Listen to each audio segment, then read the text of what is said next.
कोणता एरिया ह्या भाग आहे आणि किती दिवसापासून पाणी घाण येत आहे आणि पाणी येते की नाही, किती दिवसापासून आपण सर्व प्रकार चालू आहे? मगनपुरा नवामोठा भागातील आम्ही सगळे रहिवासी आहोत. या भागामध्ये मागील 2 महिन्यांपासून पाण्याची समस्या आहे. प्रत्येक नागरिक पाण्यापासून परेशान आहे, कारण कधी पाणी येतं तर कधी येत नाही. जेव्हा पाणी येतं तेव्हा ते अतिशय दुर्गंधीयुक्त येतं. ड्रेनेज मिक्स पाणी येतं.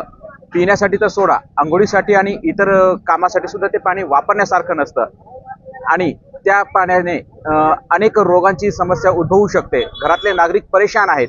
पिण्याला पाणी नाही, टँकर मागवण्याची परेशानी आहे. टँकर सुद्धा वेळेवर येत नाही, नळालाच येत नाही, टँकरलाही येत नाही. सगळे नागरिक अतिशय परेशान आहेत. मागील पूर्ण 2 महिने झाले सगळेच्या सगळे परेशान आहेत आणि अनेकदा प्रशासनाकडे याचा जाब विचारलेला आहे. अधिकारी येतात, पाहणी करतात, खड्ड्याचं काम चालू आहे, ड्रेनेजचं काम चालू आहे, पाईपलाईनचं नवीन काम चालू आहे, नवीन टाकीचे काम चालू आहे, तुमचा प्रश्न नक्कीच मार्गी लागेल असं प्रत्येक वेळी. नळाचा दिवस आला की 3 दिवसानंतर पाणी येणे, आजची ही शेवटची टर्न आहे, पुढच्या वेळेस तुम्हाला नक्की चांगलं पाणी येणार आहे, आम्ही टेस्टिंग करत आहोत, असे आश्वासने मात्र मिळत आहेत. चांगले आश्वासने मिळत आहे, पण चांगलं पाणी मिळत नाहीये. आज टाकीवर आंदोलन केलं. आंदोलन करण्याची वेळ आलेली आहे. आज टाकीवर आंदोलन करावं लागलं, कारण म्हणतात ना, जैसा पिवे पाणी वैसा होय वाणी. आणि या आंदोलनामधून जर लोकांनी विचित्र भाषा जर वापरण्याचा प्रयत्न झाला तर त्याचं कारण फक्त हेच असणार की ते पाणीच चांगलं प्यायला मिळत नाहीये.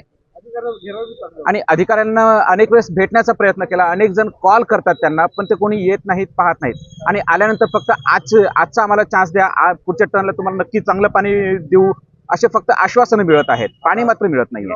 अधिकाऱ्याला आता घरवत आजही अधिकाऱ्यांना भेटण्याचा प्रयत्न केलेला आहे. त्यांच्यासमोर पूर्ण समस्या मांडलेल्या आहेत आणि पाहू शकता तुम्ही की इथे नळाचं पाणी आता ताजं आलेलं नळाचं पाणी बकेटमध्ये भरलेलं आहे आणि ते दाखवलेलं आहे. अगदी ड्रेनेजमध्ये सुद्धा एवढं घाण पाणी नसेल, एवढं पाणी आपल्याला पाहायला मिळत आहे. प्रशासन झोपलेलं आहे, प्रशासन झोपलेलं आहे, नगरपालिका पूर्ण झोपलेली.